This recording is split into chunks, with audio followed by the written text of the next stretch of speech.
Hi. Well, let's talk about leadership. Let's talk about the leadership styles that we need to make a team successful. Now you'll say, what do you mean type of leaderships?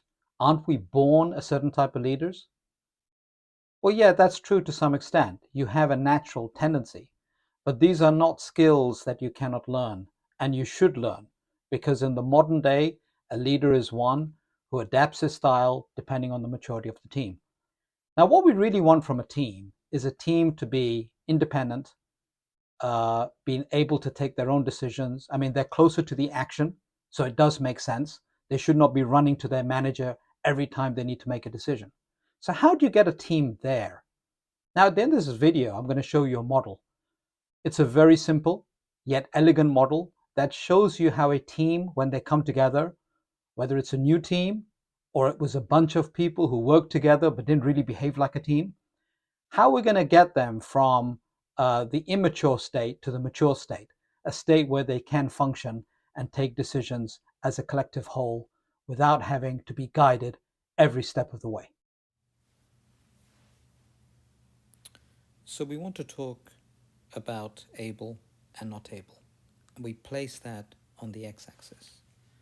And then on the y-axis, we have not willing and willing. And these two variables will form the dynamic of the team we want to talk about. So where does a team start? Where does a new team start?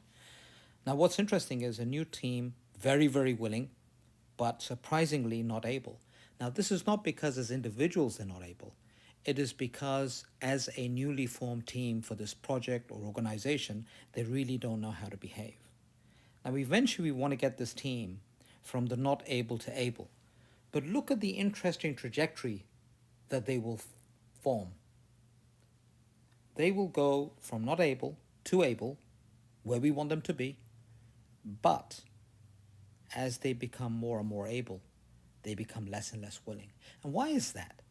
Well, that basically is because as they get more involved in the operation, they realize how complex and difficult it is.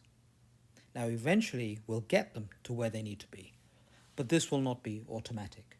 This requires leadership. Now, the old theory of leadership was you're either born theory X or theory Y, dictator or laissez faire. But really, with modern team dynamics, this is not the case. We need to adapt our leadership according to the situation of the team.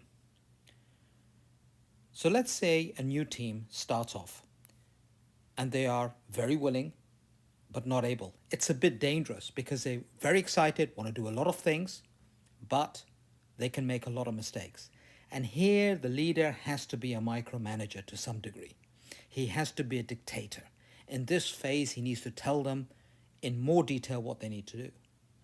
Now, if we take a team that have progressed a little bit more, they're now a little bit more able. However, they're struggling because they realize the challenges. They're not willing.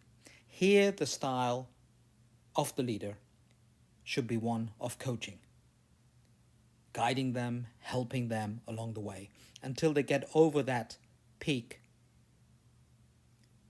And if they do so, they are now more able, still a little bit less willing, and here the leader needs to again change his leadership style and offer support to this team.